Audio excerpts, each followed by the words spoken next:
Morbi municipal કોર્પોરેશનની tax શાખાની ઉત્કૃષ્ટ કામગીરીના કારણે જે વાર્ષિક ટેક્સ વસૂલાત છે એ ઐતિહાસિક રીતે 23.04 કરોડની વસૂલાત આ વર્ષે કરવામાં આવી છે, જેમાં entire team led by DYMC ખૂબ ખૂબ અભિનંદનને પાત્ર છે. અત્યાર સુધી જે હાઈએસ્ટ વસૂલાત થઈ હતી એ 14.81 કરોડની થયેલી હતી, જેને સામે આ વર્ષે 23.04 કરોડની વસૂલાત થયેલી છે. ગયા વર્ષે આનાથી લગભગ અડધી વસૂલાત એટલે લગભગ 12.43 કરોડની વસૂલાત થયેલી હતી. તો લગભગ આ વર્ષે ડબલ વસૂલાત કરવામાં આવેલી છે. સાથે સાથ જે 9 મહિના હતા મોરબી નગરપાલિકાના, એ પીરિયડમાં લગભગ 11.03 કરોડની વસૂલાત થયેલી હતી, જેની સામે કોર્પોરેશન બન્યા પછીના જે 3 મહિના છે એમાં લગભગ 12.01 કરોડ એટલે કુલ 9 મહિના કરતાં પણ છેલ્લા 3 મહિનામાં ખૂબ જ સારી કામગીરી કરવામાં આવેલી છે. આ જે વસૂલાત થયેલી છે એના પાછળ ઘણા બધા રીઝન્સ છે. એમાં અમુક સ્ટાફને પણ કોર્પોરેશન દ્વારા રિક્રુટ કરવામાં આવ્યા હતા, જેમના દ્વારા સતત ફિલ્ડમાં રહીને ડિમાન્ડ, બિલ અને નોટિસની બજવણી કરવામાં આવેલી છે. ઘણા લોકોને ટાંચ જપ્તીની નોટિસો અને વોરંટ આપવામાં આવેલી. એના આધારે 37 જેટલી મિલકતોને સીલ પણ કોર્પોરેશન દ્વારા કરવામાં આવ્યું. અને આ સીલ મિલકતો પૈકી ઘણા લોકોએ પોતાની મિલકતનું સીલ ખોલાવવા માટે પોતાની જે ટેક્સ બાકી હતું એની ભરપાઈ કરી દીધેલી છે. અને ઘણા બધા એવા લોકો છે જેમને હજુ મિલકતની વેરાની ભરપાઈ કરેલી નથી. તો એવી જે સીલ મિલકતો છે એમાં આગામી સમયમાં અમે હરાજીની કાર્યવાહી પણ કરવાના છીએ. અને આ વર્ષની કામગીરી ઉપરાંત પણ આવનારા વર્ષમાં આપણે કેવી રીતે આનાથી પણ વધુ વસૂલાત કરી શકીએ એના ઉપર ખાસ ભાર મૂકશું.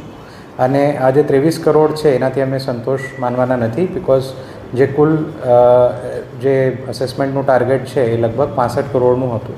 તો આ વર્ષે જૂનું અને નવું જેટલું પણ અસેસમેન્ટ થશે એના આધારે આવનારા વર્ષમાં 50 કરોડ જેટલી વસૂલાત થાય એના માટે અમે પ્રયત્ન કરશું. આપને બધાને ખ્યાલ છે કે અત્યારે રિકવરી ઓફિસરની નિમણૂક પ્રક્રિયા પણ હાલ મ્યુનિસિપલ કોર્પોરેશન દ્વારા કરવામાં આવી રહી છે, અને એ લોકોની નિમણૂક પત્ર અમે ટૂંક સમયમાં આપવાના છીએ.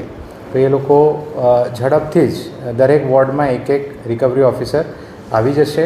જે કામગીરી ટેક્સ શાખા દ્વારા ગયા વર્ષમાં કરી છે એ કામગીરીને અમે આ વર્ષમાં પણ કન્ટિન્યુ કરીશું. અને જે લોકોને હજી સુધી બિલ, ડિમાન્ડ અને વોરંટની બજવણી નથી થઈ એ લોકોને અમે બજવણી પણ કરશું.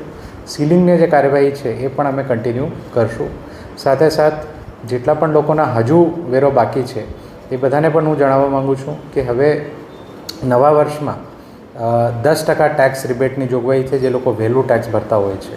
તો આ બધાને મારો આગ્રહ છે કે આપ લોકો વહેલામાં વહેલું આપનું ટેક્સ ભરી દો. એવું નથી કે 31 માર્ચ સુધી જ ટેક્સ ભરવાનું થાય. અત્યારે જો આપણે ટેક્સ ભરીશું તો એમાં 10% રિબેટ આપણને મળી શકશે. સાથે સાથ અસેસમેન્ટ ઉપર પણ આ વર્ષે ખાસ ભાર મૂકવામાં આવશે, બિકોઝ અત્યારે જ્યારે રિકવરીની કાર્યવાહી અમે કરી તો અમારા ધ્યાન ઉપર આવ્યું કે ઘણી બધી મિલકતો એવી છે જેનું અસેસમેન્ટ પ્રોપર નથી. ઘણી એવી મિલકતો છે જે આજથી કદાચ 20-25 વર્ષ પહેલાં અસેસ થયેલી છે અને એમાં પ્લોટ્સ બોલતા હોય, બટ આજની તારીખમાં ત્યાં કદાચ કન્સ્ટ્રક્શન થઈ ગયું હોય, અમુક જગ્યાએ પ્લોટિંગ થઈ ગયેલા હોય. તો એનું પણ પ્રોપર અસેસમેન્ટ થાય જેનાથી જે સાચી આવક કોર્પોરેશનને થઈ શકે એનું અમને અંદાજો આવે, એ પણ અમે આ વર્ષમાં કરશું. સાથે સાથ રાજ્ય સરકારશ્રીની ગ્રાન્ટમાંથી અમે એક GIS બેઝડ મેપિંગનું પણ ટેન્ડર ટૂંક સમયમાં કરવાના છે, જેમાં જેટલી પણ મિલકતો છે એ GIS આધારિત તમામ મિલકતોનું મેપિંગ થઈ જશે. અને તમામ મિલકતમાં કેટલી મિલકત એવી છે જે હજુ અસેસ થયેલી નથી એનું પણ સેટેલાઇટ મારફત ખબર પડી જશે. અને એ પૈકી ભવિષ્યમાં જ્યારે નોટિસ બજાવવા માટે કાર્યવાહી કરવાની થશે તો એનું પણ રૂટ ગૂગલ મેપ આધારિત કે જે મેપના સોફ્ટવેર હોય છે એના આધારિત રૂટ પ્લાનિંગ પણ થઈ શકશે, જેથી સ્ટાફનું પણ સમય બચશે અને ઘણું બધું વહીવટી સરળતા પણ આપણને મળશે. રજાના દિવસે પણ સતત કામગીરી ચાલુ રાખવામાં આવેલી અને અમારા સ્ટાફ જે છે લગભગ રાતના 2 વાગ્યા સુધી બેસતા હતા. જ્યાં સુધી કોઈ પણ અરજદાર અહીંયા અમારી કચેરીમાં હતા ત્યાં સુધી અમારી ટીમો બેસતી હતી.